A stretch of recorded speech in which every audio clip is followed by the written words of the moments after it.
any storm. So, my dear friends, it is it is really a difficult topic because most of us are having to deal with all kinds of challenges, and it just depends on the grace. I mean, it relies on the grace of God ultimately for you to pull through the storm. Storm can be really bad. Just recently we had a tornado threat, and the alarms went out where we live, and we were okay with the thunderstorms. But while I was laying down, and it was in the night time, my mind went through the thought about the tornado starting, because the storm was really huge. It was a very severe thunderstorm. Yeah, so it didn't occur to me that it was in that category of getting a tornado. I don't know what the category is, but we did have the alarm sound. But prior to that, I was just hoping that we don't get to that extent, because I have to gather the children down to the basement to stay safe and keep everyone safe, and the pets as well. Yeah, I was hoping that it doesn't lead to that, but it did. And it's like, oh my goodness, I have to get up now and take care of this. So it's incredible what we can do in the storm, and when we're experiencing a storm, not a thunderstorm like I described, but the storm of existence, the storm of life, the survival in this world can be really overwhelming. I do believe that in my own mind and in my own experience, I think it's really difficult to survive without motivation, without having a reason. Some people are staying on and staying strong because they want to stay strong for their family, say their children, or their spouse or parents. Or for instance, you're looking up to or expecting something in the future, like your graduation, a new job, something exciting like a new car. So I'm just gonna welcome you to this podcast. This titled Unshaken. So today's topic is how to stay strong. How to stay strong in faith, or in the storm that you're going through. So how to stay strong in this storm when facing this kind of challenges in life. How do you stay strong? What do you go to? What is your go-to place? What is your imaginary place that you have to position yourself there to get that peace or get that satisfaction that you so much desire? One of us face challenges here and there, and believing in God helped me. So if you're a believer, just know that that's the foundation of your existence. That's the firm foundation where you stand and where you build your life on. So everyone faces this situation, like challenges in life, but believers can find strength. Believers like you and I can find strength in God. So as Christians, I encourage you to look nowhere else. I mean, you can have other areas, but the most important reason for your existence and what to hope for and what to look up to is God. It's God and Jesus Christ for strength. You have to look up to Jesus Christ for strength. instead of relying on um, putting 100% trust on anything else or anyone else. Jesus is the only place or the only person, or if you're a believer, you believe that Jesus is alive and is existing. So it's on Jesus to put your strength, and He will give you the abilities to stay strong. So I was reading an article by Compassion UK. The quote was that Christians are encouraged to look to God and Jesus Christ for strength instead of relying on their own abilities. So that's according to Compassion UK. Yeah, so the Bible gives us a lot of instances, provides stories, and the very important one that everybody knows: if you're a Christian and you've been through stress and struggle in life, you will remember the story of Job, the book of Job in the Bible. And it's, yeah, there are things that Job went through that I have gone through. I didn't go through it, literally everything Job went through, but you can understand the story it's trying to tell us, how we can actually survive if Job could do it. So it demonstrates faithfulness. Job was faithful during trials, and how our faith can be strengthened by Jesus, putting our hope in Jesus and going through the trials too, and strengthen our faith. And sometimes I really wonder, like, why does Jesus let us get so sick and frail and go through those challenges? And the way we are formed and the way we are created, we learn by experience. I mean, most of us do. I say for myself, I learn by experience. I learn in other ways, but mostly if I have felt something and someone has done me wrong, I learn when I take notes. And it's not like I'm going to despise the person, but I have to tread carefully and walk on eggshells until I've seen that the person is okay to relate or talk with me, whatever. So it's important that we do not just imagine ourselves in a flawless realm, a flawless environment. We can look up to that, or look forward to that, or hope for that. But here on it, we have to stay strong and believe that the trials that we are going through strengthens us. So I don't like the pain. I don't like the chronic pain and the stages I have to go through in life. Some are very easy, some are really challenging, and things I have to deal with. Some of us that are teenagers, you can imagine, some of us that's really want to do and exceed in an area that's like a barrier stopping us from doing that. Whatever it is, like maybe graduating from your school, like a high school or college or university. You've been thinking about and imagining yourself being in that career that you were expecting, and you find out when you are out of school, a lot of things happen.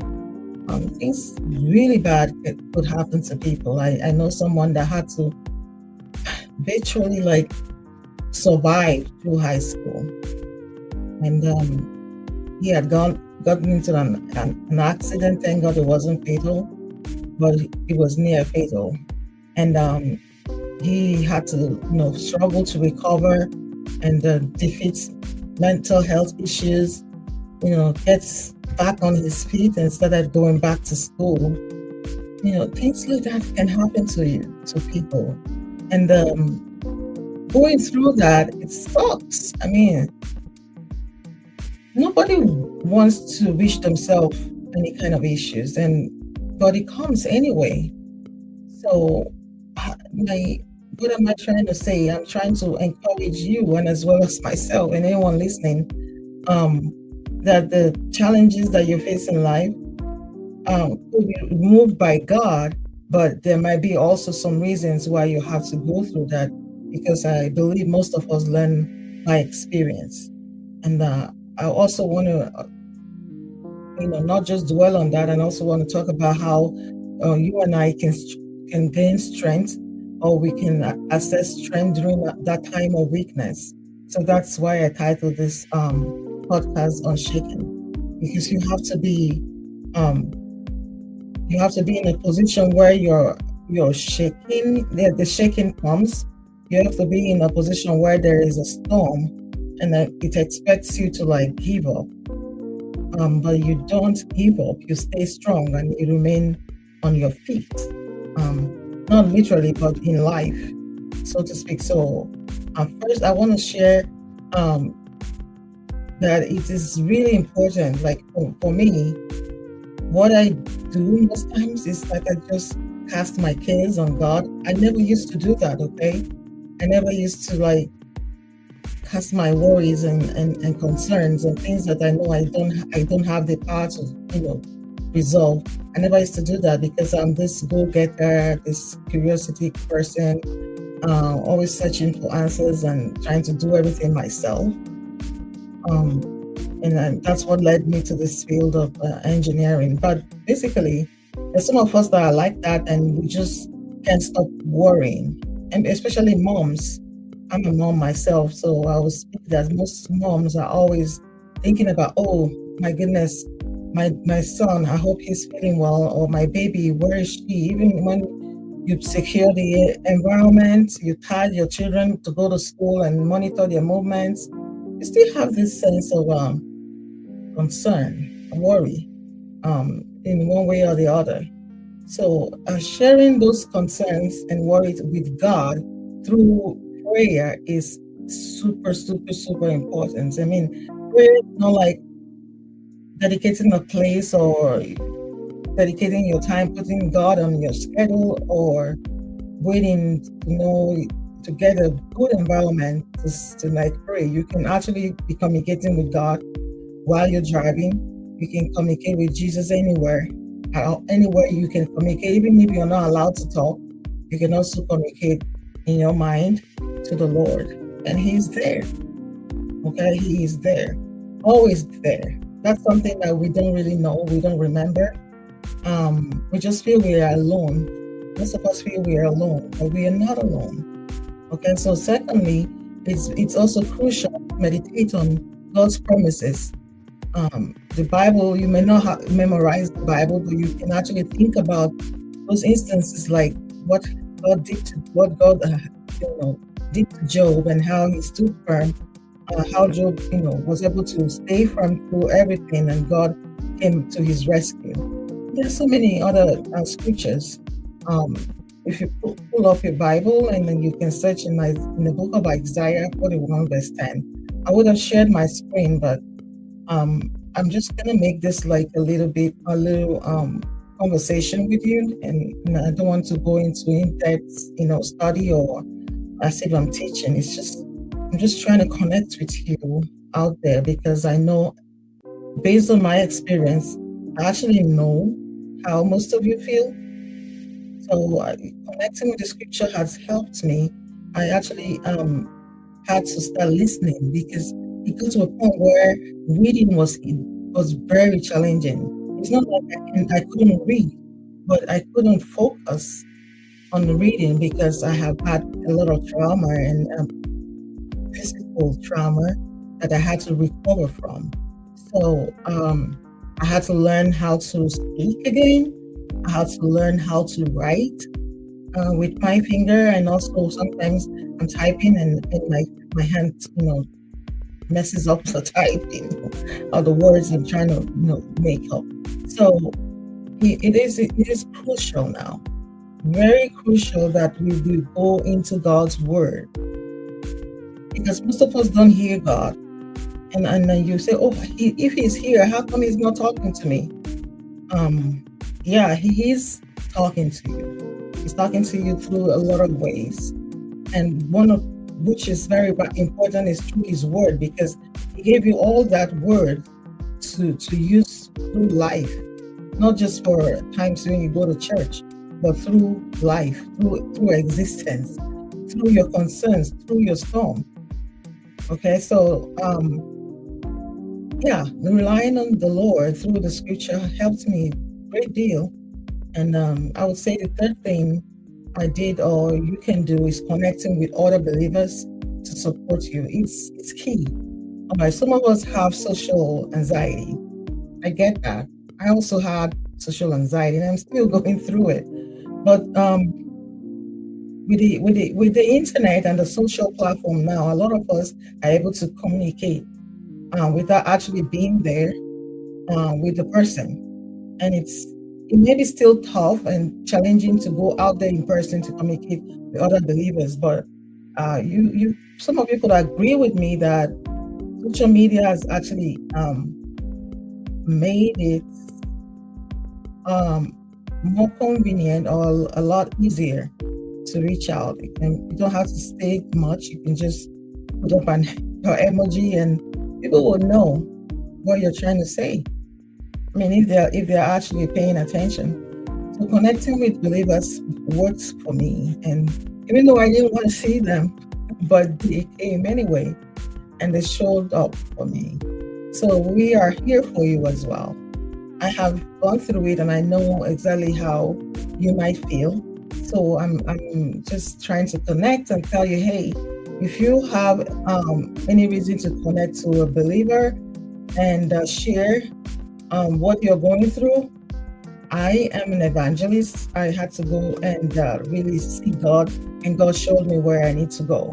And I am going to be able to put myself to help you as a believer, as a fellow believer. So you can reach me through this website that's on the screen, or you can actually connect with the believers that are around you. There's a huge platform or community on Facebook, on social media, on Twitter, or on any kind of social app that you can use to connect and chat with people.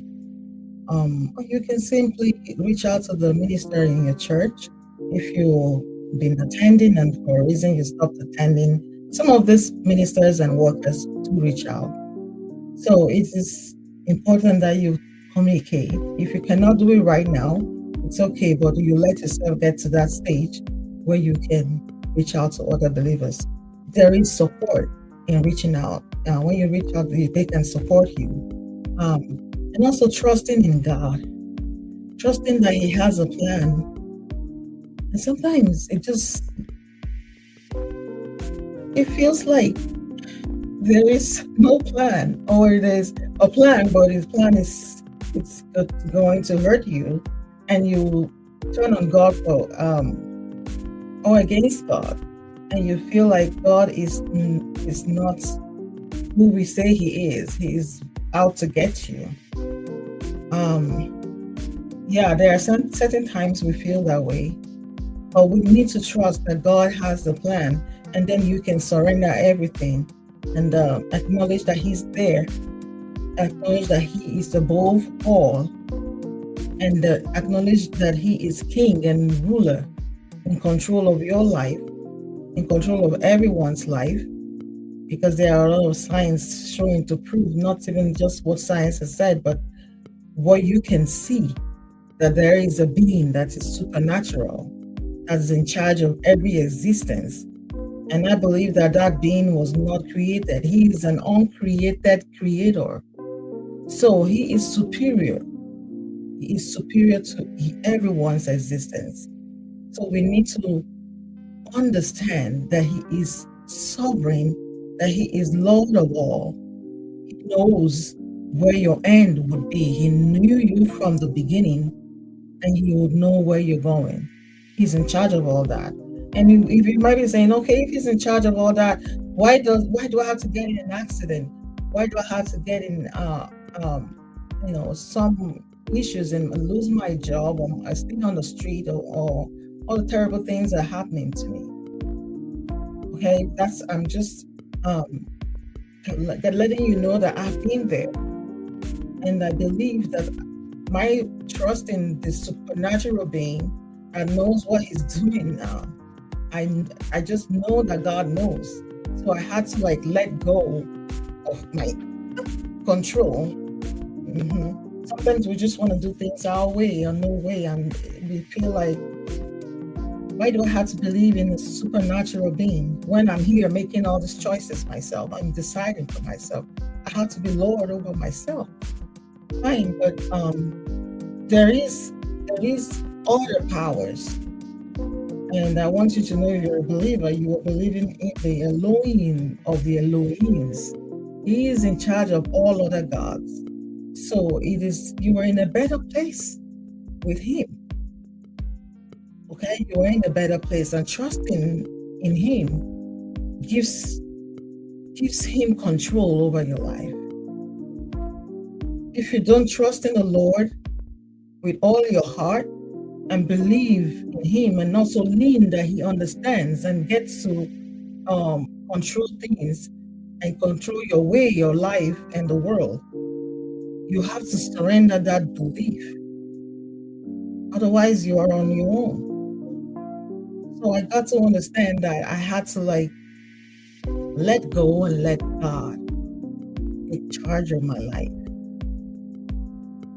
And ever since I did that, I had peace. It's not because I can't fix things myself. But you fixers, I get it. But there is peace in God. Taking in the fact that he is actually driving you. He's a driving force of your existence. So the musician Carrie Underwood, I forgot her last name, but she had a song that's in the song that was I don't know if it's the chorus of the song. It says, "Jesus, take the wheel. I don't need that wheel anymore. I don't want to be in control." So if you have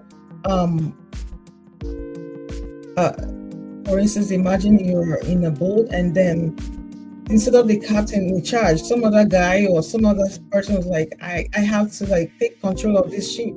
Or imagine being in a plane, and all of a sudden the passenger starts saying, "Hey pilot, can you step aside?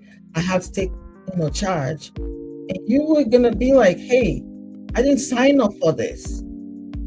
I didn't come here, pay my money for this guy he's not licensed to operate this machine." So you need to allow God in charge, who is licensed now to take care of you. So just like we have to choose our doctors, choose our healthcare professionals, we also have to choose in the spiritual realm whether we rely on him or not. So I don't want to just dwell on that a lot. So it's true. It's been functional for me. I know it has helped me, and I'm just sharing my own experience now. There are times that I get so stubborn, and I feel like, okay, God has given me control. Yes, he has given you control over your life, because in the scripture it says, "I have given you authority to tread upon snakes, to tread upon serpents and scorpions, and all other things, and the powers will not hurt you."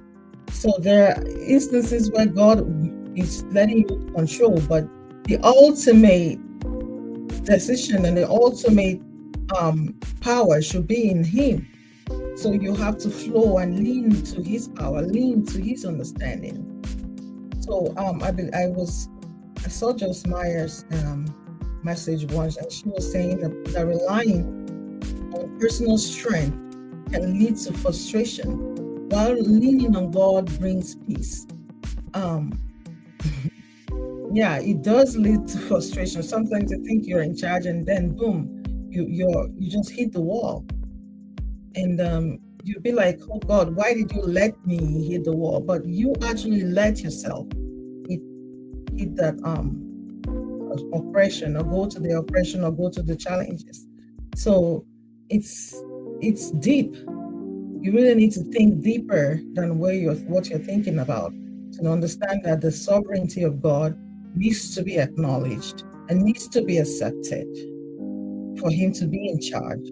And what we do is to reach out and lean to his knowledge, lean to his understanding, and lean to his sovereignty to be able to lead us. So doing that brings peace. It brings peace into our life, and you feel it in your heart, and you actually feel lighter. You're no longer so downcast and worried. That helped me. I want to like wrap up this podcast by explaining something. So finally, I want to say that it's helpful to remember the times that God has actually done something for you. And most of us tend to like, sorry, I'm laughing. I just remember something else, but we take note of the bad things that happen. I don't know. It's just as though that's how our brain is wired. We just keep stuff of bad things and keep stuff of all the troubles, and we just keep those troubles in our mind, and we get flashbacks every time. I was physically abused, like I said earlier, and I got a lot of injury from it, and it damaged me a lot in the past. I was really damaged, but and each time I go to the mirror, I don't look at my beauty. I don't look at the creation of God. I just see the issues. I just see the problem, and I replace that bruises and pain with I replace it that instead of I replace it into my life, and I see myself leaning towards accepting that I'm not good enough. So it's deeper than how I can share this with you. But a lot of psychologists will understand what I'm trying to say. But the truth of the matter is, God made you, and He saw that you were perfect. He knows that you are good. He knows how powerful you are, and you're not weak. So leaning towards God does not make you weak. It makes you even stronger. Okay. I'm a network engineer by profession. Sometimes if you don't get to the source, connect to the bigger source, you tend to like break. So you have to connect to the bigger source, even though you are a big source yourself. You have to like tap into the sovereignty of God, and you get supercharged. So it is helpful to remember that God has done something good for you at sometimes. He has actually, made a way for you in certain areas of your life. Reflect in the past and know and keep records of the good things that God has done for you, and replace those evil thoughts with good thoughts. Replace the evil past with the good past and the good future and the prospect of having a better life. So there is need for you to do some replacement. There's need for you to think about the good things God has done in your life. I would not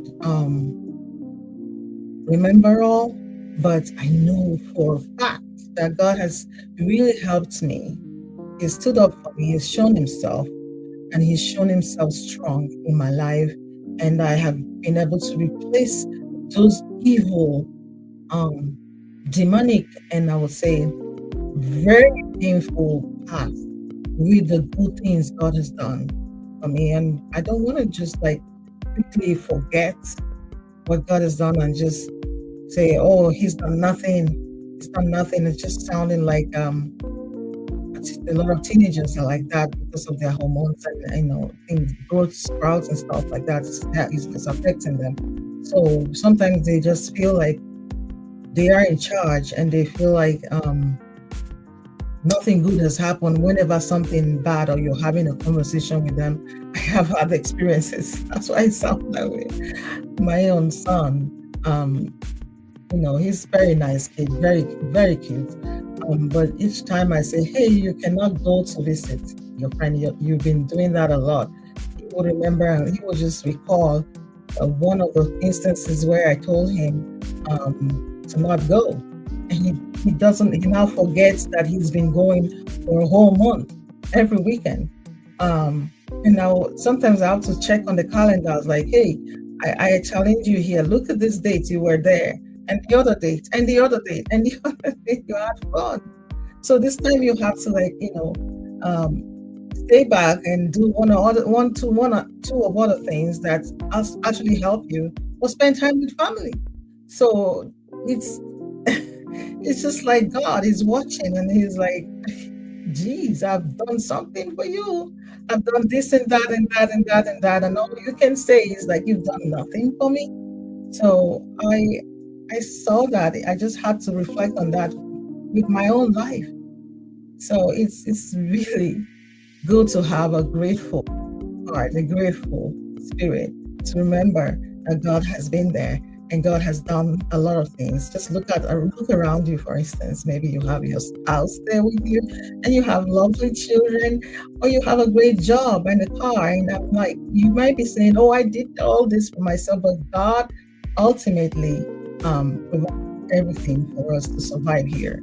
So I'm going to, like I said, this was the final thoughts I would present, but I just want to add also that um, in 2 Corinthians 12, verse 9, it reminds everyone that God's power is made perfect in weakness.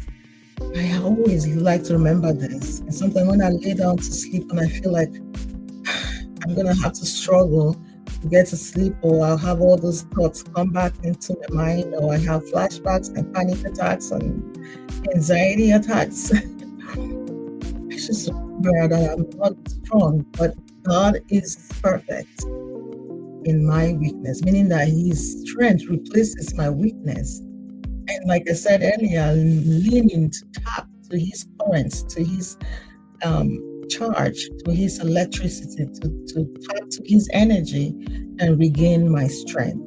So God is the source of strength and refuge for you. He knows that you need that shelter. He knows that you need the covering. And God can give you that. God can give you that. So I want you to be strong. I want you to be courageous. I am going to be strong as well and courageous. But whatever I face, whatever you are facing, just know that no one is alone. You might think you're alone, but you are not. I felt that way too. I felt I was alone. No one is alone. We have a supreme, the Elohim of the Elohims. That's the God of gods. He is in charge of our life. Okay? He is in charge of your life, and He is in control, and He is always with you.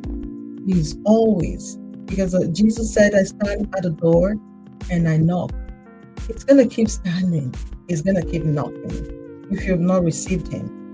It's standing there. Imagine you get, it's going to be funny, but imagine you get someone at your door and then they're pressing on the bell, boom, boom, boom, boom, boom, boom, a lot, and triggering the alarm in the house. And wow, that would be you're right there and you don't want to check on that person. You don't want to like who in the world is doing that? And you don't want to care.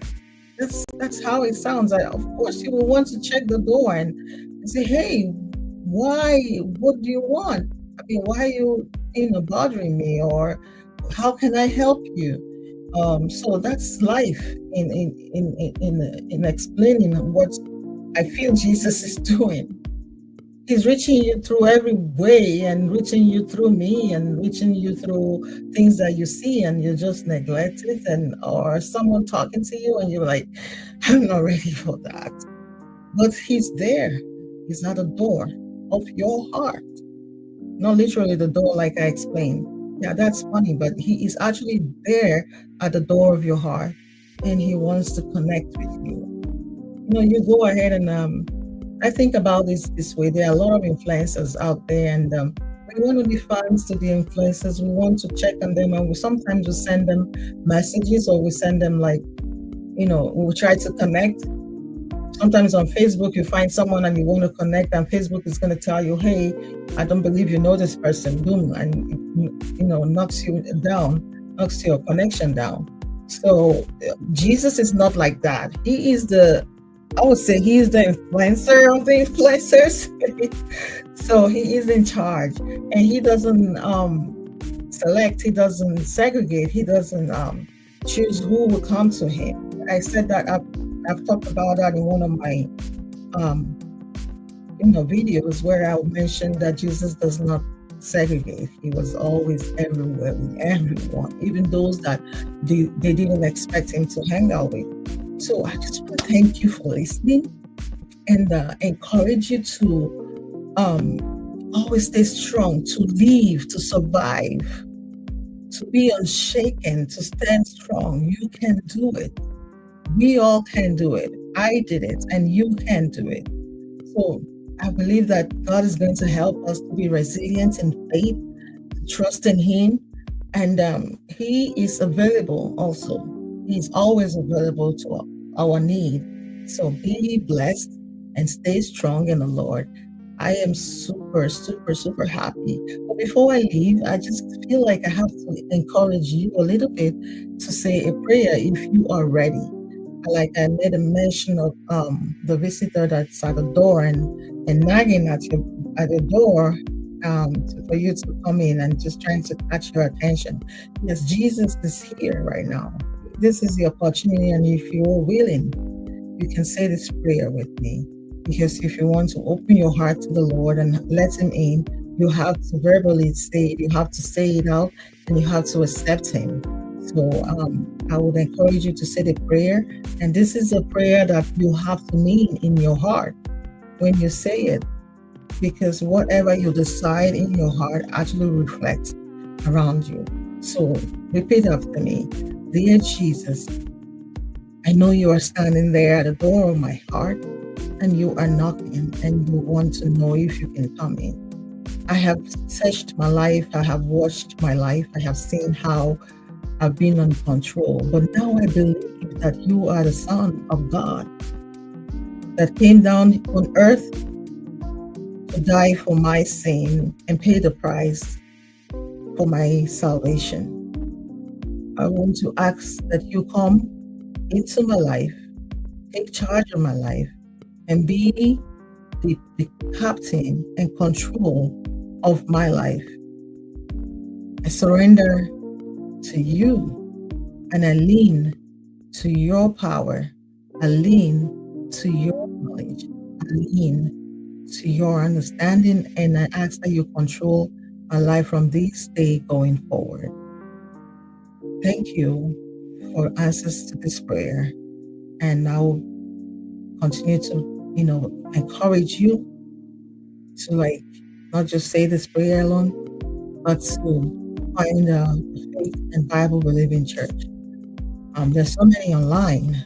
You don't have to go in, and I believe that you are now taking the best step of your life, because that's the truth. You're supernatural. Your being, your heart, and your spirit and soul is the real you, and whatever you get inside is in control and reflects in the outside.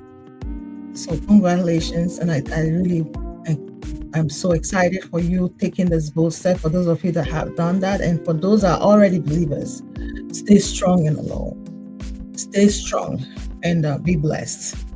And I'll see you in another time podcast, same time, I believe, next week. Thank you, and have a wonderful rest.